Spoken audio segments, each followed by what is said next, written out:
Hi, everybody. This is Tim Taylor with this year's first T3 video, Technology Tips with Tim. Hope everyone had a great start to the school year. It's hard to believe this is the last week in September.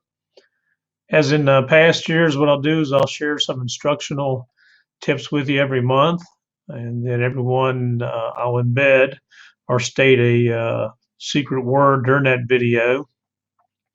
What I'll do is I'll go ahead and send out an email with a link to the video. That's how you're obviously receiving this one now. And what I'll do then is ask you to reply back with the secret word that I say in the video. And for those that reply back, your name will go into a hat for a drawing for that month's door prizes. And also, every time you submit, whether you win the door prize or not, you'll be eligible for the grand prize drawing in May, which is a touchscreen Chromebook this year. Okay, so again, even though you might not win the door prize that month, every time you do submit your name, that's how many times your um, name will get up in the hat, so you get a better chance of winning that touchscreen Chromebook at the end of the year. And again, I hope you find the videos of value. So let's go ahead and get started for this month here. I guess got a few resources here to share with you. First of all, I want to go over a couple of quick Google updates.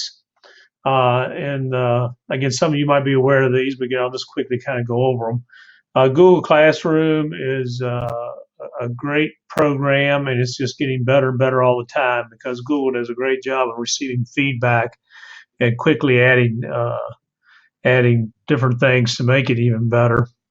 You got a lot of feedback about Google Classroom. If there was a way that parents or guardians could kind of track what their students are doing. So they did add that this summer. If you go to the Students tab, anytime you set up a classroom, you will see the option about email and all guardians. And the first way that you get your guardians or parents involved is you need to invite them. And so everyone in your class, off to the right, you'll see a link to invite guardians. All you do is you click on that and you just enter the parent guardian email address here, and you basically just click on invite, and they will get an email, and they'll have an option where they want to get like daily or weekly updates on progress about assignments, etc. And then again, everyone that has signed up, you'll see the email address or person's name that will appear once they have decided to join and receive information from the class. And then you usually just email all the guardians by clicking on this link. So that's some nice options. If you just Google Classroom and the invite guardian options, will go all the specific details with you. But it is a nice little option. So that's one thing they've added. Another thing that's nice, and a lot of people have been asking this for a little while, so I'm glad it finally showed up, is they now have columns in Google Docs. Okay, so if you go to Format and come on down here, you'll see columns. Okay, and you have default, of course, just regular or one column, but you have two columns, three columns you can select, and then you have more options. Again, the maximum is three.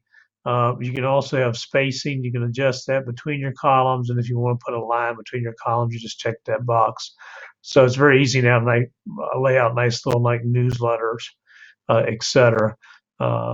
So you can do it there. So for example, if I go, for example, to 2 and I hit apply, this document here will automatically just change right into 2 columns. So it's not like you have to start out in 2 columns. You can take a current document, and it'll go ahead and adjust it.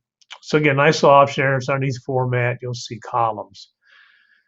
Another thing with Google Forms, again, I'm a big Forms fan.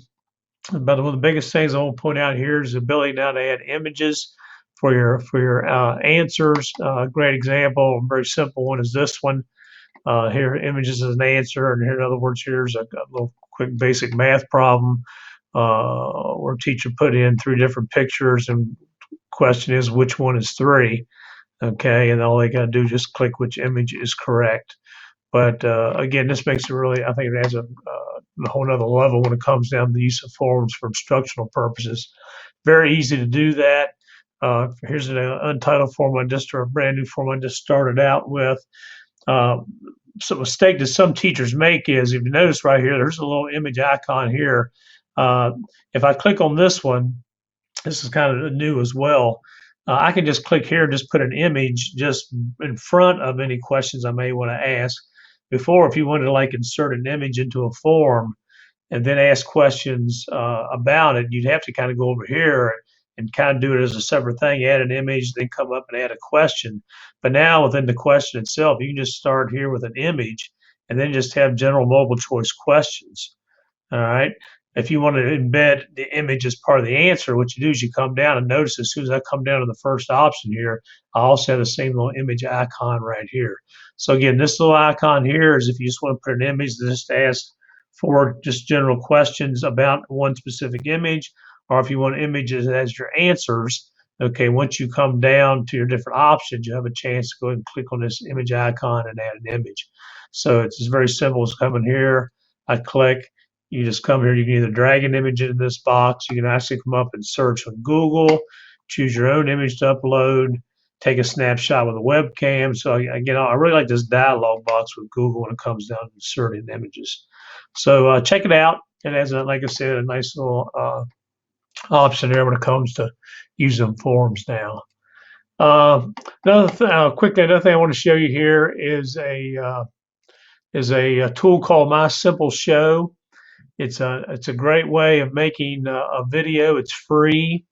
Very similar to Powtoons. Everyone's ever used that. We kind of have like the hands coming up, moving objects, etc.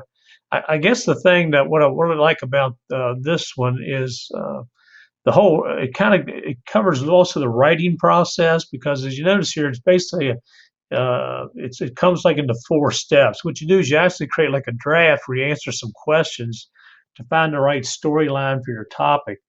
And then once you kind of create your draft and answer these questions, then you use their advice and best examples to write a perfect script. And then they have something called an explainer engine that will automatically generate a storyboard for you to fine tune. And then you can finalize the video. So it's not a traditional way to make a video. What I like is it incorporates the writing process in here as well, which makes it really, really nice. But again, you end up with a real nice professional looking video. If I go here to examples, here's one about introducing a chemical substance. But they have different topics here: professional, educational, personal. But here there's an example one about how you can explain a law, a physical exercise, discuss pro and contra of a thesis. So education related type topics here. Like I said, if you just want to look specific at those, you can click here. But for example, I played here just for a few seconds. With carbon dioxide. Meet Laura.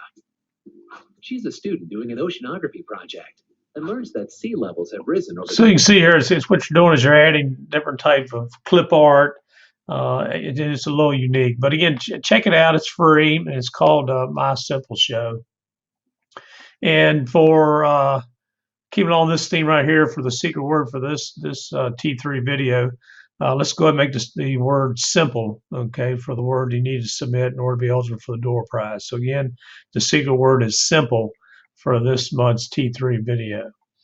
And then next thing I want to show you here real quick is Common Lit.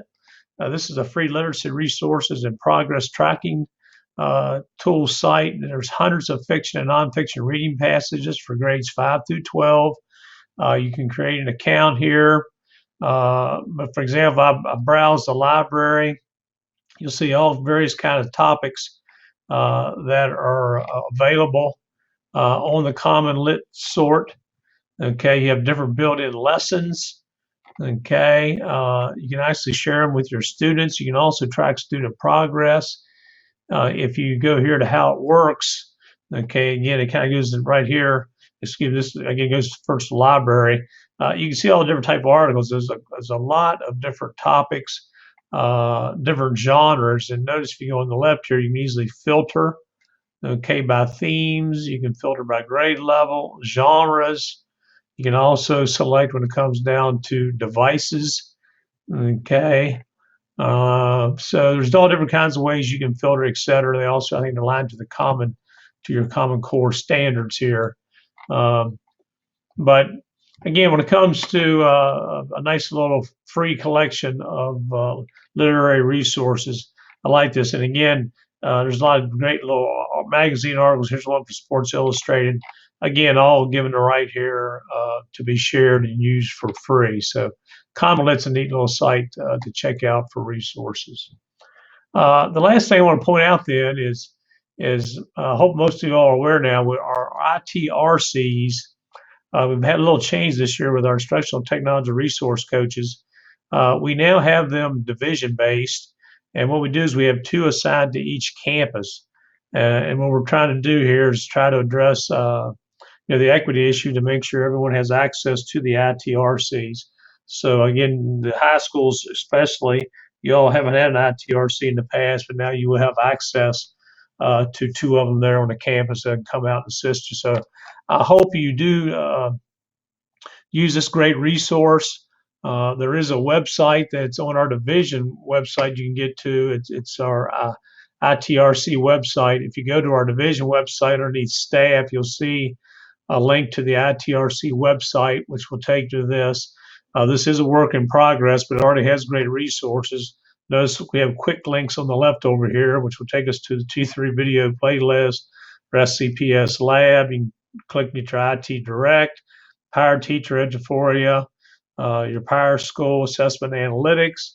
So good little quick links right here. Also our download site.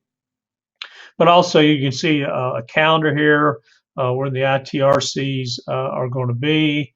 Also a link to our professional development calendar. Also, very important is to contact us. Each of the ITRCs on the campuses have a nice little form link here.